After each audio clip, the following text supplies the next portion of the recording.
শুভরাত্রি। এই মুহূর্তে আমি এবং আমার বন্ধুবর পশু চিকিৎসক সোহেল রানা আসলাম বিনোদপুর কাউরা পারভাটপাড়া। একটা ছাগল, বাচ্চা ছাগল, তাকে একটা কুকুর কামড় দিয়েছে, সেজন্য আমরা ট্রিটমেন্ট করার জন্য আসলাম। আমরা টিকা দিব। এটা কি টিকা দিব? কুকুরের কামড়ের জন্য যে আপনার র্যাবিস ভ্যাকসিন আছে, র্যাবিস ভ্যাকসিনটা কয়েকটা কোম্পানির হয়।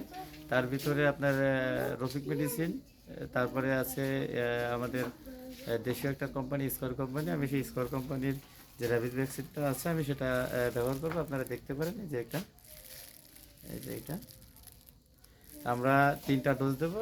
এখন একটা ডোজ, 7 দিন পরে একটা ডোজ এবং 14 দিন পরে আর একটা ডোজ। ইনশাল্লাহ ছাগল সুস্থ হয়ে যাবে। সবাইকে ধন্যবাদ। তুমি কাজ করো।